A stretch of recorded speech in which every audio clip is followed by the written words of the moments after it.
তাদের উপরে যে নির্যাতন, তাদেরকে যে টর্চার করা হয়েছে এবং পরবর্তীতে তাদেরকে বাঁচিয়ে রাখলে তারা যদি সত্যটা বলে তাহলে তাদের ক্ষতি হবে, এই হিসাবে তাদেরকে আস্তে আস্তে করে বেড়ে ফেলেছে। সেটা বলার আর কোনো অবকাশ রাখে না।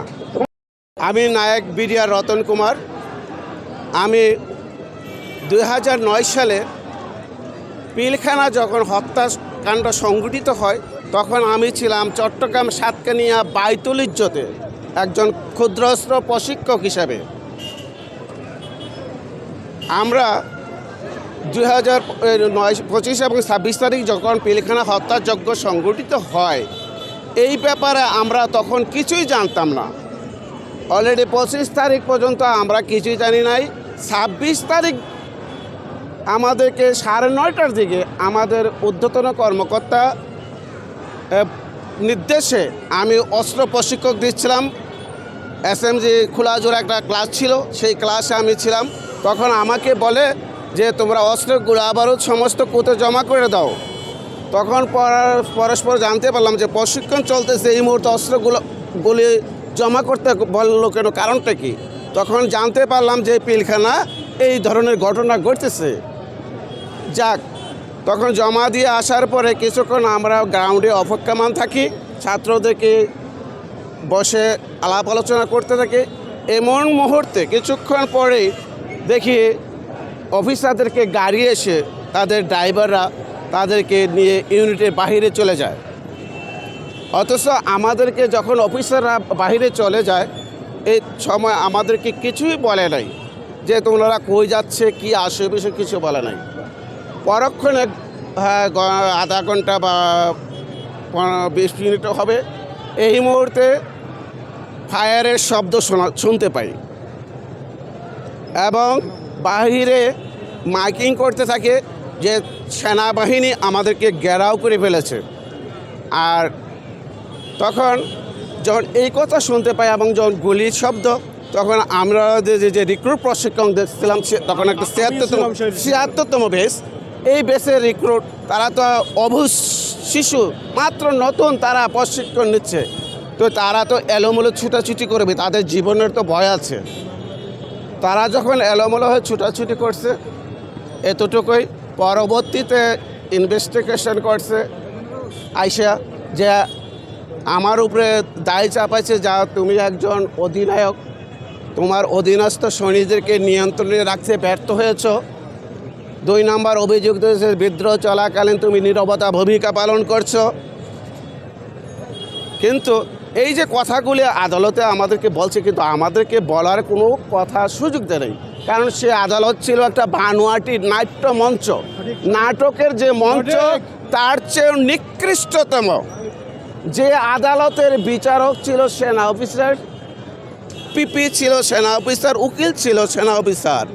আমরা যে আসামি, আমাদের কোনো কথা বলার সুযোগ তারা দেয় নাই, বা যদি আমরা কোনো কথা বলছি তাহলে যার সাজা 5 বছর বা 2 বছর হওয়ার কথা ছিল তাকে 7 বছর সশ্রম কারাদণ্ড দিয়েছে। যেমন আমিও একজন 7 বছর সশ্রম কারাদণ্ড খেটেছি। কিন্তু কি অপরাধ ছিল আমার? অপরাধ কি? যারা নাকি আমাদের পিতা মাতা, যারা নাকি আমাদেরকে ছায়া দিয়ে ডেকে রাখবে, নিরাপত্তা প্রদান করবে, তারা নিরাপত্তা হেফাজত না করে তারা বেগে গেছে। আমি একজন ক্ষুদ্র নায়ক, একজন ছোট কমান্ডার, আমি কিভাবে তাদেরকে নিয়ন্ত্রণে রাখবো? তো এই নিয়ন্ত্রণে রাখা তো আদৌ কি সম্ভব? আপনারা কি এটা মনে করেন? আর এটা কি সরকার মনে করে? আপনাদের মাধ্যমে এটাই জানাতে চাই, পরবর্তীতে আমাদের বিডিআরের সর্বস্ব সাজা, যেটা পূর্বের যে আইন ছিল, আমি বাংলাদেশকে তছনছ বা যাই করি না কেন আমার 7 বছরের সাজা দেবে, এটা আইন ছিল। কিন্তু পরবর্তীতে তারা নতুনভাবে আইন তৈরি করছে, মৃত্যুদণ্ড সাজা পর্যন্ত তারা নির্ণয় করছে। নতুনভাবে একটা অপরাধ সংঘটিত হওয়ার পরে নতুন করে আইন করে বিচার করার কোনো বিধান বাংলাদেশ কেন বিশ্বের কোথাও নাই। পূর্বের আইনেই তাকে বিচার করতে হলে পূর্বের আইন যেটা ছিল সেটা দিয়ে বিচার করতে হবে, কিন্তু সেই দিকও আমাদেরকে খেয়াল রাখে নাই।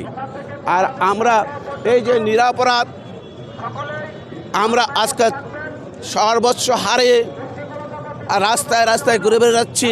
আর যারা নাকি আমাদেরকে ফেলে ইউনিট ছেড়ে ত্যাগ করে চলে গেল, তাদের কিছুই হলো না, তা বরং তারা পুরস্কৃত হলো, তারা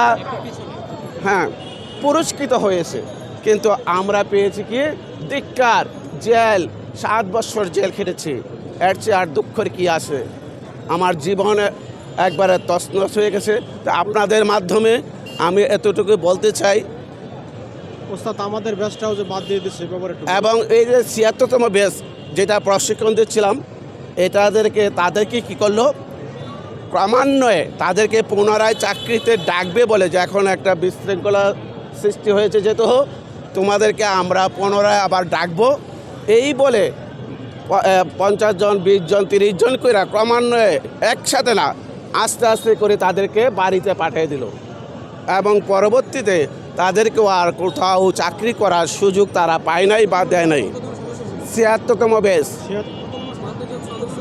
কেন মুক্তি দিচ্ছে না, এটা সরকারই বলতে পারবে। বাধাটা কোথায়? সত্যটা উদ্ঘাটন হলে অনেকে এখানে বড় বড় রাঘব বোয়াল যারা, তারা ফেসে যাবে। আর ফেসে যাওয়ার কারণেই আপনারা মনে করেন যারা পূর্বে তদন্ত করছিল, এই তদন্ত কমিটি কি ফাঁসবে না? তারাও ফাঁসবে, তারাও জবাবদিহি করতে হবে।